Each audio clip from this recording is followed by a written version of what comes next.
Magandang araw Pilipinas, narito po ang latest Weather Today forecast.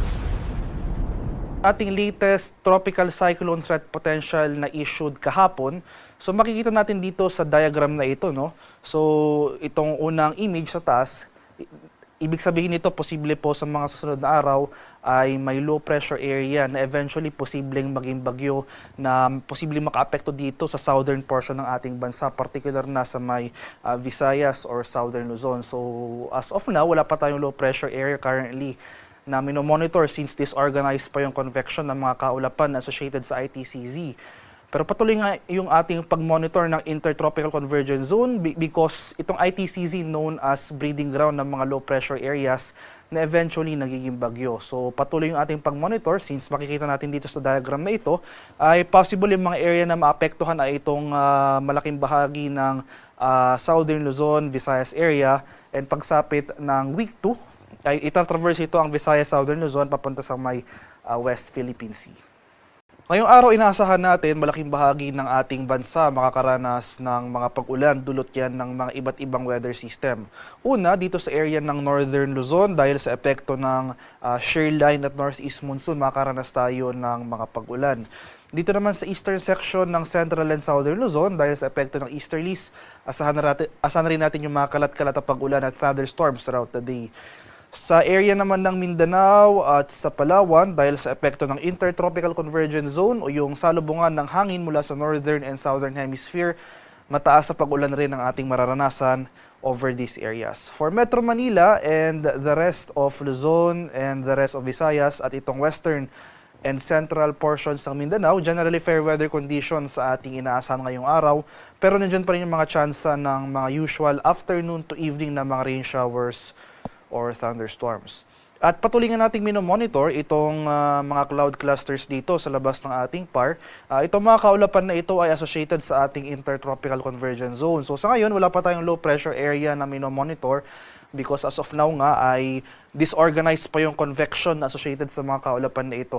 Pero patuloy yung ating monitoring sa area na ito dahil nga sa mga susunod na araw, base sa ating analysis, inaasahan natin na may posibleng mamuong low pressure area dito sa area na ito at posibleng pumasok at makaapekto ng ating bansa in the coming days.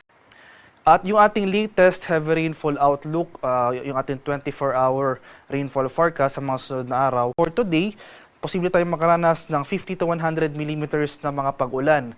Moderate to heavy rains dito sa area ng Cagayan, Apayao at sa Isabela. So posible magpatuloy yung mga pag-ulan dito sa area ng Cagayan hanggang bukas, kaya sa mga lugar na ito, sa mga probinsya na ito, patuloy po tayong maging handa at alerto sa mga banta ng flooding at landslides dahil within the next 2 days ay malalakas pa rin at significant yung mga pag-ulan na ating mararanasan.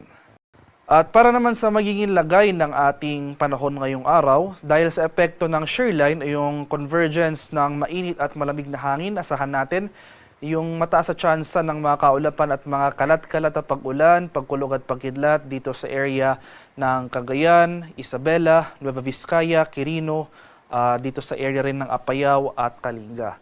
So sa mga lugar ko po nabanggit, especially nga dito sa area ng Cagayan, Isabela, Apayao, maging handa pa rin tayo sa mga banta ng flooding at landslide. Samantala dahil sa epekto naman ng amihan, nandiyan na rin yung mga tsansa ng kaulapan at pag-ulan dito sa area ng Batanes at nalalabing bahagi ng Cordillera Administrative Region.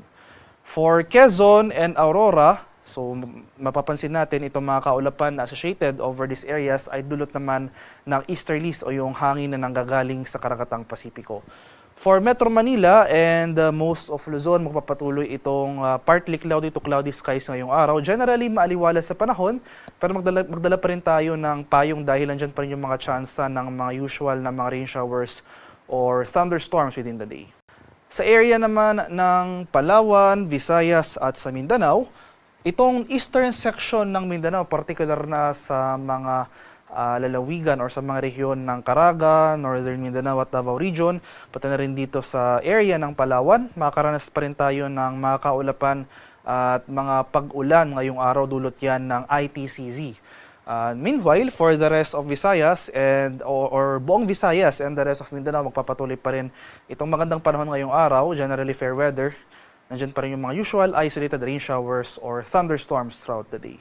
Para sa ating 4-day weather outlook o yung magiging lagay ng ating panahon sa mga susunod na araw, simula bukas, araw ng Linggo hanggang sa Lunes, dahil sa epekto ng shear line, asahan pa rin natin yung mga kaulapan at mga pag-ulan dito sa malaking bahagi ng Northern Luzon. Particular dito sa mainland, Cagayan Valley at itong northern portions ng Cordillera sa may mga lalawigan ng Apayao at Kalinga. Samantala, itong ITCZ, slightly mag-shift northward yung axis nito. So, posible na rin itong magdulot ng mga pag-ulan dito sa area ng Visayas, malaking bahagi ng Southern Luzon, so sa may Bicol region at Mimaropa, at magpapatuloy yung mga pag-ulan dito sa malaking bahagi ng Mindanao. So, patuloy ngayon ating pag-monitor dito sa area na naapektuhan ng ating ITCZ dahil sa mga susunod na araw, ay posibleng yung low pressure area na eventually posibleng maging bagyo, dito manggagaling sa ITCZ. Posible embedded ito or nakapaloob sa Intertropical Convergence Zone bilang known nga ito as a breeding ground for low pressure areas. Pagsapit naman ng Tuesday to Wednesday, itong ITCZ as well as yung low pressure area na posibleng maging bagyo, ay magdudulot ng mga kaulapan at mga kalat-kalat na pag-ulan at thunderstorm sa malaking bahagi ng Central and Southern Luzon. So dito sa Central Luzon, including Metro Manila, Calabarzon, Mimaropa, Bicol Region, pati na rin dito sa malaking bahagi ng Visayas at itong Mindanao, particular na itong northern portion ng Mindanao.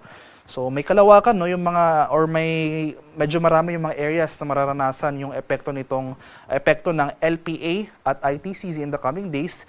So as of na mataas pa yung uncertainty regarding yung possible track na tatahakin itong weather disturbance na ito, since as of now hindi pa ito nagmamanifest sa ating mga satellite images or observation data, kaya patuloy yung ating monitoring over the area na affected nitong ITCZ. At once na mamuo na or mas maging organized na itong mga cloud clusters na ito, tuloy na nga maging low pressure area, ay mag-i-issue agad ang Pag-asa ng mga updates regarding this weather disturbance. Kaya patuloy tayong mantabay sa mga succeeding weather updates na pinapalabas ng Pag-asa. Samantala, dito naman sa area ng Northern Luzon, so from Tuesday to Wednesday, magpapatuloy pa rin yung epekto ng shear line at northeast monsoon. So yung mga kaulapan na associated as well as yung mga pag-ulan over Northern Luzon area on the next days ay dulot po ng shear line at ng amihan.